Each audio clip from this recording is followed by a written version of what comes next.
150 years ago, the Sisters of Mercy entered Sacramento's life and became an integral part of Sacramento's story. Just before dawn on the morning of October 2nd, 1857, a river steamer slipped into Sacramento's dock, bringing with it merchants, miners, and 5 Sisters of Mercy. At the request of Bishop Joseph Alemany, the sisters came to Sacramento to establish a school, care for its orphans, and do whatever was needed to assist its poor and needy. Inspired by the vision of their foundress, Catherine McAuley, the sisters dedicated themselves to the service of those who were poor, sick, uneducated, and in need. They didn't just have a plan, they had a mission. I guess one of the things that inspires me most about the sisters is that whether it was then in the 1800s or now, their mission of mercy continues to be a practical but compassionate one, and that over 150 years later, here we are, and that plan of mercy continues, and that the sisters weren't just pioneers, they were true visionaries.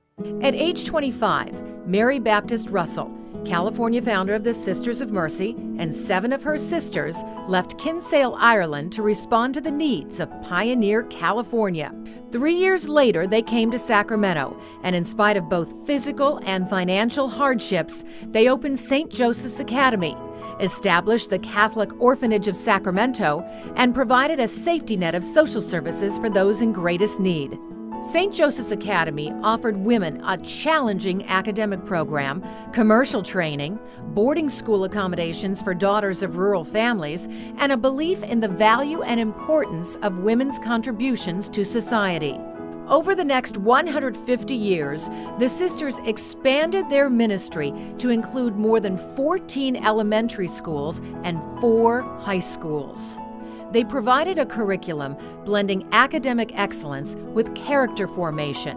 Today, Mercy Education flourishes in a variety of modes, including Mercy Education Resource Center and Cristo Rey High School. They put us all through Sacred Heart School here in Sacred Heart at 39th and I, run by the Sisters of Mercy at the time, and it was just a terrific experience because they weren't just our educators, and it wasn't just academics, it was values, it was ethics, and they were part of the neighborhood. They lived there, we saw them walking around McKinley Park. It was not a situation that ended when the bell rang at 3 o'clock. They were just part of the community that raised us. I think their legacy is just one of very high standards of educating the total person. Academics obviously extremely important, but going far beyond that, talking about values, talking about current events, and relating what you were learning in books to what was going on in the world. They were very good at that. Although they came as teachers, the sisters became the city's first visiting nurses. The sisters helped Sacramentans endure devastating floods, as well as waves of malaria, typhoid fever, and tuberculosis. Members of the medical community prevailed upon them to open a hospital to respond to the healthcare needs of the city. When I look at how that evolved, the sisters didn't come to Sacramento deciding necessarily to have a healthcare ministry. But I think their vision of ministry is one where they look around themselves and they look at the communities that they're serving and say, what are the needs? And sort of the ministries evolve out of the needs that they see.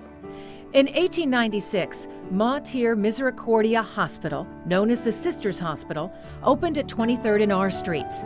Shortly thereafter, the sisters added a nursing school, training others who could join in their work.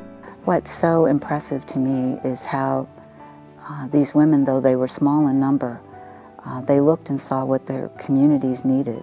And when I think about nursing and nursing care, there weren't enough of them to go around and to be able to minister to the patients that they had. And so these are women who started a nursing school so that they could have very competent, qualified nurses care for their patients. This was quite visionary, and really it's quite extraordinary. Mercy continues its healthcare mission through the Mercy Hospitals and its free health clinics. And it reaches out through Mercy Housing Incorporated to develop affordable housing for those who are poor or disadvantaged.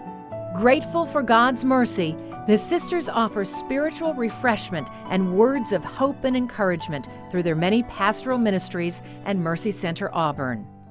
For 150 years, the sisters have continued their service to Northern California, changing with the changing needs.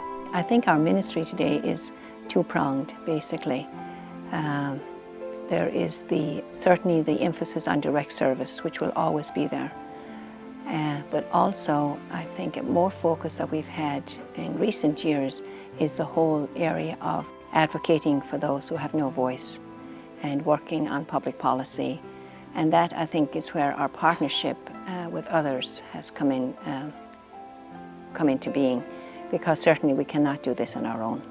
For 150 years, Mercy has been where need abounds.